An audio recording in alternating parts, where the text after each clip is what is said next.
야고보서 전체의 주제는 온전함입니다. 이 온전함이라고 하는 단어를 현대적인 단어로 바꿔서 표현한다면 뭐라고 이야기할 수 있다고 말씀드렸죠? 네, 성숙이라고 이야기할 수가 있습니다. 그래서 그 성숙의 증거로 1장에서 이야기한 것은 인내하는 삶입니다. 성숙하지 못한 사람은 절대 인내할 수 없습니다. 성숙한 사람만이 참고 견딜 수가 있습니다. 자, 2장에서 성숙의 증거로 실천을 이야기했습니다. 성숙한 사람만이 믿음을 행함으로 보여줄 수가 있습니다. 마땅히 해야 할 일을 행하는 능력, 그것은 바로 성숙한 사람이 가지고 있는 특징입니다. 반대로 성숙하지 못한 사람은 그 사람이 해야 할 마땅한 일을 하지를 못합니다. 행할 수 있는 능력이 없습니다. 그래서 성숙하지 못한 사람은 그의 믿음을 실천으로 옮기지를 못합니다. 자, 3장에서는 성숙의 증거로 지혜를 이야기합니다. 성숙한 사람과 성숙하지 못한 사람의 가장 현저한 특징이 있다고 한다면 바로 지혜입니다. 성숙하지 못한 사람은 지혜롭지 못합니다. 말하는 것도 지혜롭지 못하고 행동하는 것도 지혜롭지 못합니다.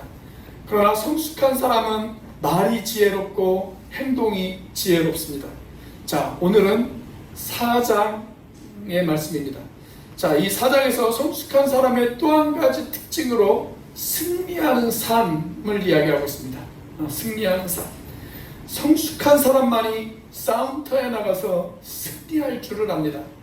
물론 성숙한 사람이라고 해서 항상 이기기만 하는 것은 아닙니다. 아무리 성숙한 사람이라고 할지라도 언제든지 넘어질 수 있는 가능성은 있습니다. 그래서 성경이 우리에게 말씀하고 계시죠. 섰다고 생각하는 자는 넘어질까 조심하라. 그렇게 우리에게 이야기하고 있습니다. 자, 그래도 우리가 성숙했다면 이제는 싸움에서 조금이라도 승리를 맛봐야 하지 않겠어요? 자, 그렇다면 우리가 승리를 맛보기 위해서 무엇을 알아야 할까요? 옛말에 이런 말이 있죠. 손자병법에 보면 지피지기면 백전백승이다. 그런 말이 있습니다. 적을 알고 나를 알면 100번 싸워서 100번 이긴다 라고 하는 말입니다. 자, 그래서 우리는 적을 알아야 하고 우리를 알아야 합니다. 그렇다면 승리를 맛보기 위해서 우리가 알아야 될 우리는 누구일까요? 우리. 자, 싸우지 말아야 될 세 아군을 먼저 여러분들에게 소개해 드리도록 하겠습니다. 여러분, 군인들이 전쟁터에 나가서 가장 중요하게 생각해야 하는 것 중에 하나가 뭐냐면 피하식별입니다. 피하식별. 우리 편과 적을 잘 구분해야 돼요. 우리 편과 적을 구분하지 못하면 우리끼리 내부 총질을 할 수가 있습니다. 요즘 어떤 집은 내부 총질을 하느라고 조금 시끄러운 집도 있죠. 그런 집도 있더라고요. 그런데 우리가 의도했든지 의도하지 않았든지 피하식별을 제대로 하지 못하면 내부 총질을 할 때가 있어요. 내부 총질. 그래서 싸우지 말아야 될 세 부류의 아군을 우리가 잘 알아야 합니다. 자, 오늘 본문 말씀을 보면 싸움이라고 하는 말이 등장해요. 근데 이 싸움이라고 하는 말을 갈등이라고 하는 말로 바꿔서 표현하면 아마 이해가 훨씬 더 쉬울 것 같아요. 자, 우리가 갈등하지 말아야 될 세 부류의 대상이 있습니다. 누구일까요? 자, 우선 형제들과 갈등하지 말아야 합니다. 자, 1절 말씀 같이 한번 읽어보겠습니다. 1절 시작. 너희 중에 싸움이 어디로부터 다툼이 어디로부터 나느냐? 너희 지체 중에서 싸우는 정욕으로부터 나는 것이 아니냐? 자, 여기 보면 너희라고 하는 호칭이 등장하죠. 자, 그런데 이 호칭이 11절에 가면 이렇게 바뀝니다. 자, 11절 같이 한번 읽어보겠습니다. 시작. 형제들아 서로 비방하지 자나 형제를 비방하는 자나 형제를 판단하는 자는 본 율법을 비방하고 율법을 판단하는 것이라. 내가 만일 율법을 판단하면 율법의 준행자가 아니요 재판관이로다. 자, 1절에서는 너희라고 이야기를 했는데 여기 11절에서는 형제들아 이렇게 바뀌었어요. 그리고 뭐라고 이야기를 하냐면 만일 율법을 판단하면 율법을 준행하는 사람이 아니라 심판관이다. 그렇게 이야기를 하고 있습니다. 여러분, 우리의 진정한 심판관, 우리의 진정한 재판관 누구일까요? 오직 하나님밖에 없죠. 공의로운 단 한 분의 유일한 재판관이 있다면 그분은 단 한 분, 하나님밖에 없습니다. 자, 그러니까 재판은 누구에게 맡겨야 돼요? 하나님에게 맡겨야 돼요. 하나님에게 맡겨야 돼요. 그리고 우리는 서로 사랑하는 일만 하면 됩니다. 자, 그런데 대부분 우리는 형제들을 사랑하는 일에 우리의 열정과 시간을 쏟아붓는 것이 아니라 다른 사람들을 비판하고 판단하고 재판하는 일에 우리의 힘과 열정을 쏟아부을 때가 있어요. 우리 옆에 있는 분하고 이렇게 한번 인사해 볼까요? 재판은 하나님께 맡기고 우리는 사랑하는 일만 합시다. 그렇게 한번 인사해 보세요. 재판은 하나님께 맡기고 우리는 사랑하는 일만 합시다. 자, 12절도 같이 한번 읽어보겠습니다. 12절 시작. 입법자와 재판관은 오직 한 분이시니 능히 구원하기도 하시며 멸하기도 하시느니라. 너는 누구이기에 이웃을 판단하느냐. 자, 판단은 누가 하실 일이에요? 하나님이 하실 일이에요. 우리가 할 일은 뭡니까? 사랑하는 일이에요. 사랑하는 일. 그런데 우리는 너무나 많은 경우 우리의 이웃들을, 우리의 지체들을 정죄하고 판단하는 일에 우리의 모든 시간과 열정을 쏟아 부으면서 그렇게 살아갑니다. 여러분, 성경에도 보면 이렇게 형제들 사이에 갈등하는 모습들을 쉽게 볼 수가 있어요. 믿음의 조상이었던 아브라함에게도 그런 갈등이 있었죠. 아브라함과 조카였던 롯의 갈등. 나중에 아브라함이 넉넉한 마음으로 그 갈등을 해결하지 않습니까? 그러니까 누가 더 성숙한 사람이에요? 아브라함이 성숙한 사람이에요. 아브라함이 성숙했다는 증거예요. 자, 그런데 롯은 어때요? 롯은 끝까지 자기 욕심을 취하죠. 자기 욕심을 취해요. 양보라는 게 없어요. 자, 그러니까 롯은 성숙하지 못했다라고 하는 증거입니다. 여러분, 성숙한 사람이 양보하고 성숙한 사람이 배려하는 거예요. 성숙하지 못한 사람은 그런 것을 할 수가 없어요. 자, 아무튼 아주 가까운 사이였던 삼촌과 조카였던 두 사람의 관계에 있어서도 재산을 둘러싸고 이런 갈등이 있었어요. 자, 또 다윗에게도 갈등이 있었죠. 다윗과 압살롬의 갈등. 다윗과 압살롬이 무슨 관계입니까? 부자지간이잖아요. 부자지간, 아주 가까운 사이란 말이죠. 그런데 아버지를 죽이고 자기가 왕이 되어지겠다고 아버지를 향하여 반역을 하지 않습니까? 정말 문자 그대로 압살롬이 압살롬이죠. 압살롬. 자, 심지어는 예수님의 제자들 사이에서도 갈등이 있었어요. 누가 예수님의 오른편에 앉을 것인가? 이 문제를 놓고 갈등을 벌이잖아요. 요한의 어머니가 예수님에게 찾아와서 이렇게 당부하지 않습니까? 당신의 나라가 임할 때 내 한 아들은 당신의 오른편에 앉게 해주시고 내 다른 아들은 당신의 왼편에 앉게 해주십시오. 자, 그러면서 예수님에게 청탁하는 모습을 볼 수가 있어요. 예수님을 둘러싸고 치맛바람까지 동원하면서 권력을 향한 그 끊임없는 갈등, 그 갈등이 있었단 말이죠. 그럼 성령 충만했던 초대교회 안에는 갈등이 없었을까요? 아닙니다. 우리가 늘 부러워하는 초대교회 안에도 갈등이 있었어요.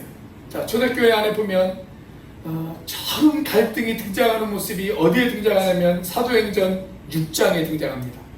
그런데 사도행전 6장이면은 이제 교회가 막 시작한 지 얼마 되어지지 않은 그런 시점이에요. 아직 그러니까 따끈따끈한 그런 시점입니다. 자, 그런데 그때 구제 문제를 둘러싸고 예루살렘 교회에 갈등이 생겼어요. 헬라파 과부들을 먼저 도울 것인가? 아니면 히브리파 과부들을 먼저 도울 것인가? 그것을 놓고 예루살렘 교회 안에 갈등이 생겨났습니다. 여러분, 빌립보 교회 참 좋은 교회예요. 정말 건강한 교회예요. 자, 그런데 그 안에도 갈등이 있었어요. 우리가 빌립보서를 읽다 보면 사도 바울이 빌립보 교회를 향해서 이런 당부를 자주 하는 것을 볼 수가 있습니다. 하나가 되십시오. 그런 당부를 자주 해요. 하나가 되십시오. 우리가 빌립보서 4장에 가보면 두 명의 여인의 이름이 등장합니다. 유오디아라고 하는 여인과 그 다음에 순두개라고 하는 여인이 등장해요. 어쩌면 한 사람은 권사회 회장이고 한 사람은 여전도회 회장이고 그랬는지 모르겠어요. 아무튼 두 명의 여인이 등장해요. 그리고 이 두 여인 사이에 갈등이 있었어요. 그래서 바울이 이들을 권면하면서 뭐라고 이야기를 하냐면 제발 같은 마음을 좀 품으세요. 그렇게 권면하는 것을 볼 수가 있습니다. 성도들에게만 이런 갈등이 있었을까요? 이 당시에 목회자들에게는 갈등이 없었을까요? 아닙니다. 바울과 바나바 사이에도 갈등이 있었어요. 그래서 둘이 나가를 데리고 갈 것인가 말 것인가 이 문제를 놓고 대판 싸우잖아요. 그래서 결국은 선교팀이 둘로 쪼개져요. 둘로 쪼개져요. 자, 이런 갈등이 초대교회 안에도 얼마든지 있었습니다. 여러분, 우리가 아무리 구원받고 머리 대신 주님의 지체가 되었지만 인간이기 때문에 이런 갈등이 우리들 안에는 끊임없이 있을 수 있습니다. 교회가 왜 그래? 교회가 왜 그렇게 싸워? 교회가 왜 그렇게 갈등해? 그럴 필요가 없어요. 우리가 완전히 상화된 존재가 아니기 때문에 우리 안에는 얼마든지 이런 갈등이 있을 수가 있습니다. 그런데 이런 갈등이 있을 때마다 주님께서 우리에게 주신 최고의 명령, 그 명령을 우리가 기억할 필요가 있습니다. 우리는 이미 야고보서 2장에서 주님이 우리에게 주신 그 최고의 명령을 살펴본 적이 있죠. 여러분, 그 명령이 뭐예요? 내 이웃을 내 몸과 같이 사랑하라 라고 하는 것입니다. 갈등이 찾아왔지만 그래도 사랑하려고 노력해야 합니다. 때로는 이해가 되어지지 않을 수도 있어요. 도대체 저 인간이 왜 저렇게 행동하나 도저히 이해가 되어지지 않을 때도 있어요. 자, 그러나 그런 때라도 사랑하려고 노력하셔야 됩니다. 사랑하려고 노력하셔야 돼요. 여러분, 사랑은요 매우 의지적인 명령이에요. 목사님, 사랑하고 싶은 마음이 들어야 사랑하죠. 그게 아니에요. 제가 우리 강현 형제하고 유라 자매하고 결혼하기 전에 3주 동안 결혼 준비 학교를 하면서도 제가 늘 강조했던 게 뭐냐면 사랑은 감정적인 영역만 있는 것이 아닙니다. 사랑은 의지적인 영역도 있어요. 의지적인 영역. 그래서 사랑하려고 하는 강한 의지를 가지고 노력하셔야 돼요. 노력하셔야 돼요. 그것이 율법의 명령이고 주님께서 우리에게 주신 최고의 계명입니다. 자, 그런데도 우리가 사랑하지 못하는 이유, 왜 그러냐면 자꾸 우리가 누군가를 판단하기 때문에 그렇습니다. 내가 판단하기 때문에 그래요. 내가 재판관의 자리에 서서 자꾸 다른 사람들을 판단하고 비판하고 재단하고 그렇기 때문에 그렇습니다. 그런데 여러분, 내 판단에는 얼마든지 오류가 있을 수 있어요. 그렇죠? 내 의견이 틀릴 수 있어요. 내 생각이 틀릴 수 있어요. 내가 그 사람의 입장에 대해서 100% 이해하지 못할 수가 있어요. 그렇기 때문에 내 판단에는 얼마든지 오류가 있을 수가 있습니다. 그래서 판단은 정말 정확하게 판단하실 하나님에게 맡기고, 우리는 무슨 일에만 신경을 써야 된다고요? 사랑하려고만 해야 합니다. 사랑하려고만. 우리 옆에 있는 분에게 다시 한번 인사해 보겠습니다. 판단은 하나님께 맡기고 우리는 사랑하는 일만 합시다. 한번 인사해 보세요. 판단은 하나님께 맡기고 우리는 사랑하는 일만 합시다. 자, 다음으로 자신과도 갈등하지 말아야 합니다. 형제와의 싸움보다 더 치열한 싸움이 뭐냐면 사실 내 자신과의 싸움이에요. 내 자신과의 싸움. 내 속에 내 자신과의 치열한 싸움과 갈등이 있어요. 양심의 갈등이 있기도 하고, 어떤 경우에는 죄책감 때문에 갈등하기도 하고, 어떤 경우에는 내 속에 있는 심한 어떤 컴플렉스나 그런 것들 때문에 내가 갈등을 겪기도 해요. 내가 미워요. 내가 나를 사랑하지 못하는 내가 있어요. 내 안에. 그래서 막 함부로 살아갈 때도 있습니다.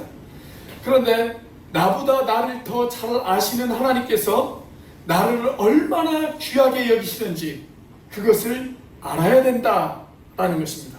5절 말씀이죠. 자, 5절 말씀 같이 한번 읽어보겠습니다. 시작. 너희는 하나님이 우리 속에 거하게 하신 성령이 시기하기까지 사모한다 하신 말씀을 헛된 줄로 생각하느냐. 유진 피터슨의 메시지에는 이 부분을 이렇게 표현을 했더라고요. 하나님은 맹렬히 질투하시는 연인이시다. 하나님이 우리를 얼마나 사랑하시냐면 맹렬히 질투할 정도로 저와 여러분들을 사랑하신다는 거예요. 자, 그러므로 자기 마음대로 함부로 살지 말고 자기를 소중하게 여기라 라는 것입니다. 자, 마지막으로 하나님과 갈등하지 말아야 합니다.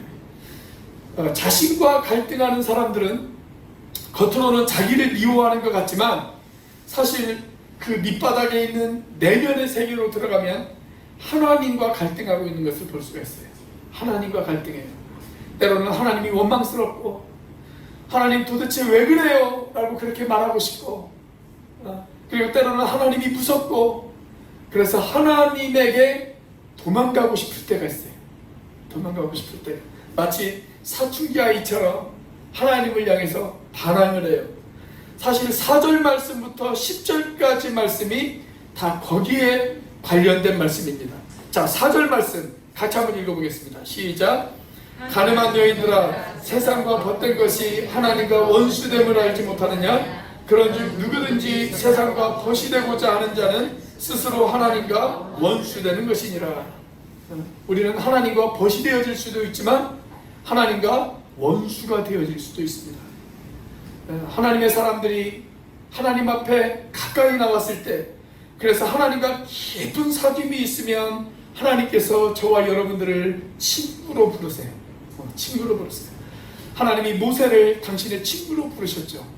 우리와 하나님과 친구가 되어질 수가 있어요. 자, 그런데 어느 날 내가 죄를 범하고 하나님의 말씀대로 살지 못하면 하나님으로부터 도망가고 싶어요. 그 하나님이 무서워요. 하나님이 두려워지기 시작해요. 하나님과의 친밀함이 사라져요. 자, 그래서 하나님이 두렵게 느껴지고 하나님을 향해서 도망가고 싶어하는 마음이 느껴집니다. 그래서 내 영혼 깊은 곳에서 내가 하나님과 갈등하지 말아야 돼요. 갈등하지 말아야 된다. 자, 이제 우리가 싸우지 말아야 할 세 부류의 아군을 알았다면 이제 우리가 싸워야 될 세 부류의 적군을 알아야 합니다. 우리의 적이 있어요. 자, 우리가 아까 언급한 형제들, 그리고 나 자신, 그리고 하나님, 이 모든 우리가 싸워야 될 대상이 아니죠.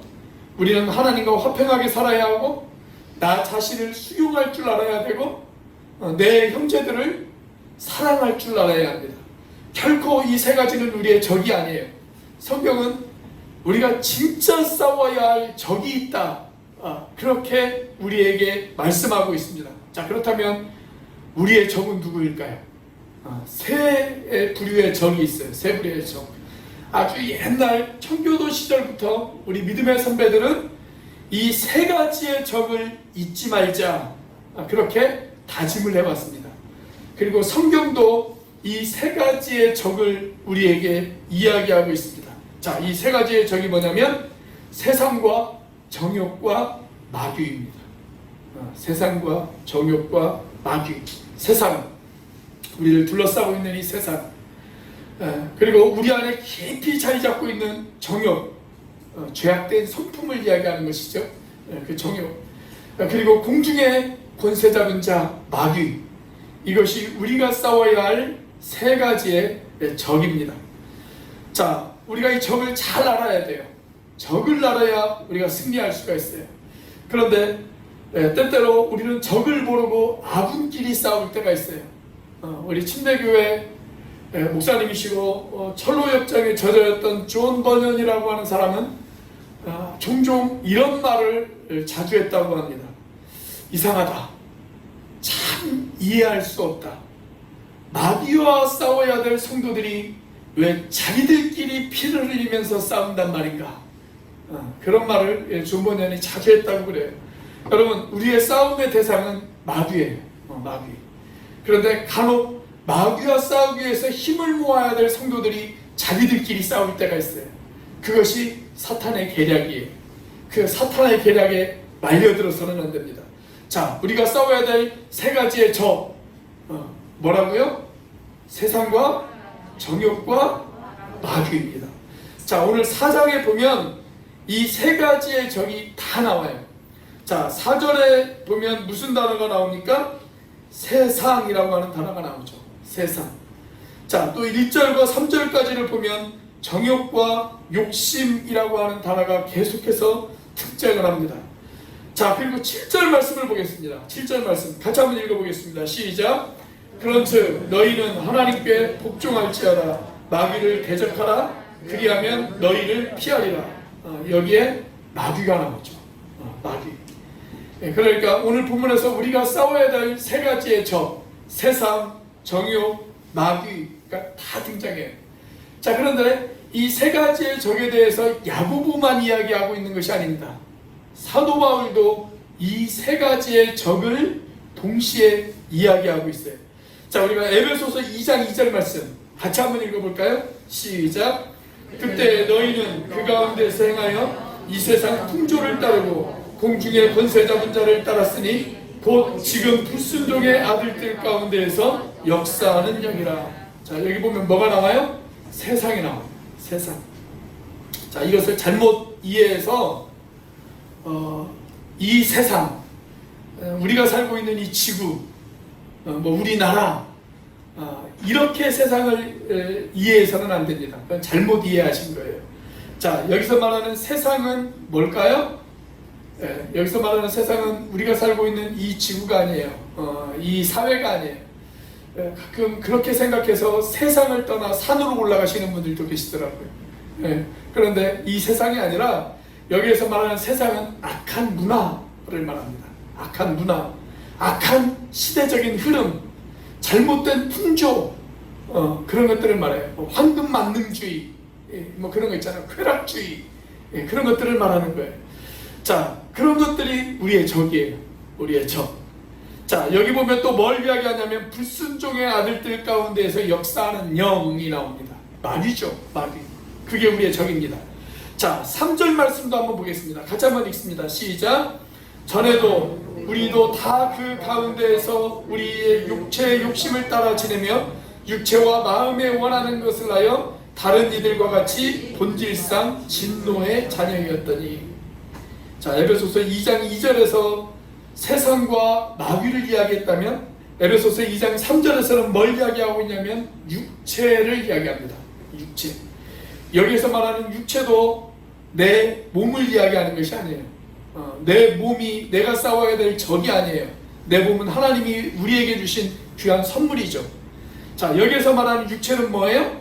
우리의 정욕, 우리의 욕심, 그것을 말합니다. 죄악된 우리의 성품, 그것을 이야기합니다. 사랑하는 여러분, 우리의 적을 잊지 마십시오. 우리가 싸워야 될 대상은 세상과 정욕과 마귀입니다. 내 옆에 있는 지체가 내가 싸워야 될 대상이 아니에요. 내 자신이 내가 싸워야 될 대상이 아닙니다. 하나님이 내가 싸워야 될 대상은 더더욱 아닙니다. 우리의 왼수 누구입니까? 세상과 정욕과 마귀입니다. 자, 그렇다면 이 왼수들과 어떻게 싸워야 우리가 승리할 수 있을까요? 강력한 세 가지의 무장을 하셔야 됩니다. 강력한 세 가지의 무장. 자, 그런데 이 세 가지의 무장은 우리가 하나님을 묵상할 때 얻을 수가 있어요. 어떤 사람은 마귀에게 어떻게 승리를 할 것인가를 너무나도 염려한 나머지 마귀만 묵상하는 사람이 있어요. 마귀만 묵상하는 사람. 여러분, 마귀만 주야로 묵상하면 마귀의 발이 되어집니다. 마귀를 묵상할 필요가 없어요. 우리는 누구만 묵상하면 돼요? 하나님만 묵상하면 돼요. 하나님만 묵상하면 마귀에게는 저절로 승리를 할 수가 있습니다. 그래서 마귀에게 승리하는 비결, 내가 하나님과 어떤 관계를 맺을 것인가, 그것만 신경 쓰시면 돼요. 그것만. 자, 그렇다면 우리가 하나님과 어떤 관계를 맺어야 할까요? 첫 번째로 하나님께 복종해야 합니다. 자, 오늘 본문의 7절 말씀이죠. 같이 한번 읽어보겠습니다. 시작. 그런즉 너희는 하나님께 복종할지어다. 마귀를 대적하라. 그리하면 너희를 피하리라. 그러니까 마귀에게 승리하는 방법 가운데 하나가 뭐냐면 하나님께 복종하는 것입니다. 하나님께 복종하려면 뭘 알아야 될까요? 하나님의 말씀을 알아야죠. 하나님의 말씀을, 내가 말씀을 깊이 묵상하고 그 말씀이 내게 주시는 교훈대로 살아가는 것, 그것이 마귀를 대적해서 승리할 수 있는 방법이라고 하는 거예요. 네, 그러므로 큐티하는 것, 여러분, 그것은 마귀와 싸워 이길 수 있는 가장 강력한 무기 중에 하나입니다. 여러분, 말씀을 멀리하는 사람은 절대 마귀와 싸움에서 승리할 수가 없어요. 네. 여러분, 영적으로 무기력하게 살아가고 있는 그리스도인들, 그들이 왜 영적으로 무기력하게 살아가는가? 말씀을 멀리하기 때문에 그렇습니다. 네. 그러나 말씀을 가까이 하는 사람은 마귀와 싸움에서 승리할 수가 있어요. 네. 여러분, 말씀을 가까이 하시는 여러분들이 되시기를 바랍니다. 성경도 좀 읽으시고 그냥 읽는 것으로만 끝나지 마시고 매일 성경도 좀 신청하셔서 깊이 큐티도 좀 하시고 그러시기를 주님의 이름으로 축원합니다. 자, 그 다음으로 하나님을 가까이 해야 돼요. 하나님을 가까이 해야 된다. 야고보는 하나님에게 복종할 뿐만이 아니라 한 걸음 더 나아가서 하나님을 가까이 하라, 그렇게 이야기합니다. 자, 8절 말씀입니다. 같이 한번 읽어보겠습니다. 시작. 하나님을 가까이 하라. 그리하면 너희를 가까이 하시리라. 죄인들아, 손을 깨끗이 하라. 두 마음을 품은 자들아, 마음을 상결하게 하라. 자, 그런데 하나님을 가까이 하는데 방해가 되어지는 것이 있다면 그것이 뭐냐면 우리의 더러움이에요. 우리의 더러움. 우리의 더러움 때문에 우리가 하나님 앞에 가까이 다가갈 수가 없단 말이죠. 그래서 하나님 앞에 가까이 다가가려면 우리가 성결해질 필요가 있습니다. 그런데 우리가 성결해지려면 무엇을 해야 되느냐? 두 마음을 품지 말아야 돼요. 두 마음을 품지 말아야 된다. 하나님도 사랑하고 세상도 사랑하는 것, 그게 두 마음을 품는 거죠. 하나님을 섬기고 세상도 섬기는 것, 하나님도 사랑하고 쾌락도 사랑하고 하나님도 사랑하고 돈도 사랑하고, 그게 다 두 마음을 섬기는 것입니다. 두 마음을 품는 것. 자, 그런데 그런 두 마음을 품지 말고 하나님만 사랑하는 것, 그것이 바로 우리가 성결해지는 방법이에요. 이렇게 성결해지면 우리가 하나님과 가까이 할 수가 있어요. 하나님을 가까이 하면 당연히 마귀는 우리에게서 멀리 떠날 수밖에 없습니다. 여러분, 하나님을 가까이 하시는 저와 여러분들이 되시길 주님의 이름으로 축원합니다. 자, 마지막으로 하나님께 겸손해야 합니다. 하나님께 겸손해야 합니다. 하나님 앞에 자신을 낮추라는 거예요. 자, 10절 말씀입니다. 같이 한번 읽어보겠습니다. 시작. 주 앞에서 낮추라. 그리하면 주께서 너희를 높이시리라. 여러분, 하나님이 가장 싫어하는 것 중에 하나가 뭐냐면 교만입니다. 교만.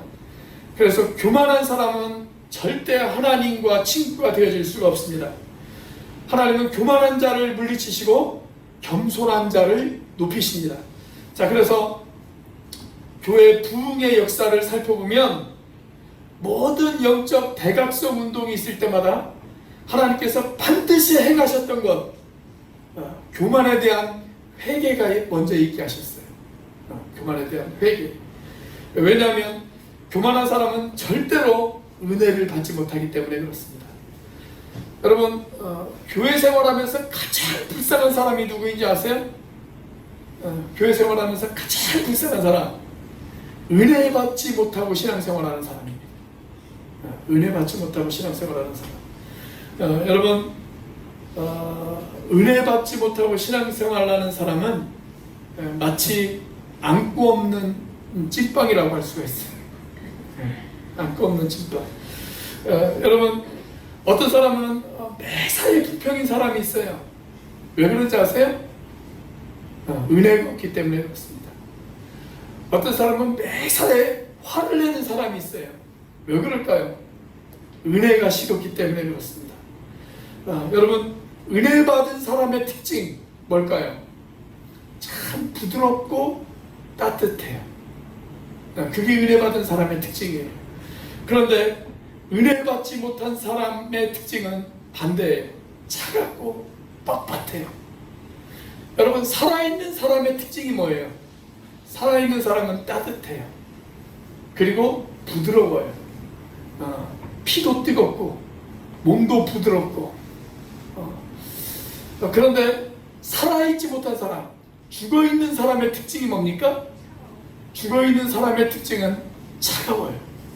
그리고 뻣뻣해요. 시체 보세요. 얼마나 뻣뻣합니까?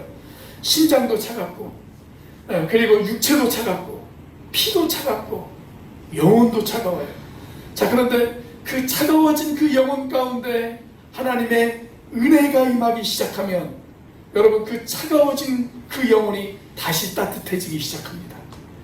그 영혼에 따뜻한 피가 흘러요. 그런데 죽어있는 영혼들은 딱딱하고 차갑습니다. 그런데 여러분, 무엇이 우리를 죽게 만드느냐? 교만이에요.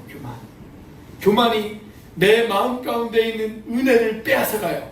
자, 그래서 우리는 주 안에서 우리를 낮추는 연습들이 필요합니다. 하나님의 임재를 경험할수록 그 사람은 자신이 얼마나 부족하고 얼마나 연약한 존재이고 얼마나 내가 죄인이고 하나님 앞에 얼마나 부끄러운 존재인지를 압니다. 그래서 겸손한 사람은 하나님 앞에 애통할 수밖에 없습니다. 자, 그 말씀이 바로 9절의 말씀이죠. 자, 9절 말씀 같이 한번 읽어보겠습니다. 시작. 슬퍼하며 애통하며 울지어다. 너희 웃음을 애통으로, 너희 즐거움을 근심으로 바꿀지어다. 이게 바로 회개의 표시죠. 억지로 울라는 것이 아니에요. 성령이 임하고 하나님이 내 마음을 만지시기 시작하면 저절로 애통해야 하기 시작합니다. 내가 하나님 앞에 부끄러워요.